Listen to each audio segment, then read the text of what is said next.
السلام عليكم ورحمة الله. جمعة مباركة عليكم. كنت عايز اتكلم في موضوع رئيس البنك الاهلي. هي الناس اللي من امبارح الدنيا مقلوبة والدنيا خربانة. جماعة الراجل ولا قاصد يهين حد ولا قاصد يشتم حد. الراجل كل اللي قاله قال حقيقة مرة احنا عايشين فيها بس احنا بننكرها. جماعة مستوى التعليم في مصر حقيقي طلع ناس مبسوطة بالفساد، طلع ناس مبسوطة بان في نادي بياخد حقوق مش حقوقه، طلع ناس مبسوطة بان في نادي بيفسد ويرشي ولجنه حكام ما عندهاش ضمير وكل الناس دي مبسوطه. الناس دي لو متعلمه بجنيه مش هتقبل بده ومش هتشجع النادي ده. فدي حقيقه مره. انت بقى خايف تصدقها او انت خايف تعترف بيها، دي بتاعتك.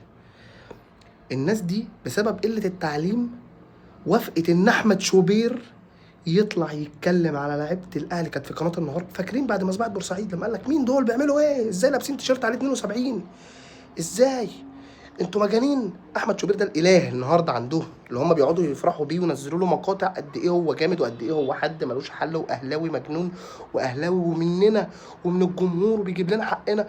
الراجل ده نفس الجمهور هو ساعتها طلع قال لك انتوا اللعيبه دي ازاي لابسه تيشيرت عليه 72 عشان اخواتهم اللي راحوا في مذبحه بورسعيد هم النهارده قابلين بيه.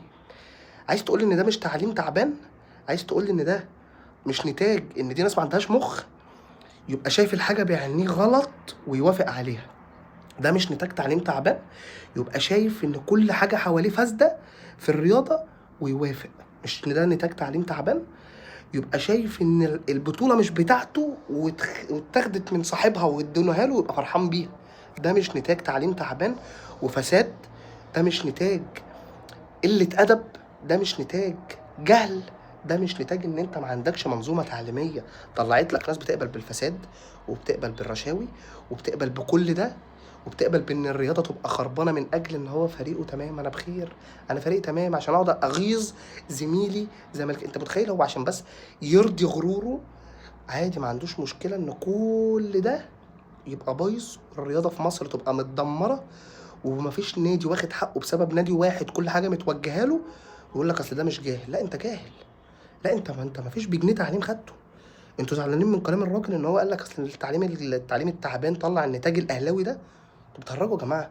يا جماعه اقبلوا بالحقيقه عشان انتوا حقيقي نتاج ضياع. انتوا نتاج ضياع. مفيش حد هيقبل باللي انتوا بتقبلوا بيه في ناديكوا ده الا لما يكون ضايع وما عندوش مخ. مش هقول لك ما عندوش ضمير، لا انت ما عندكش مخ.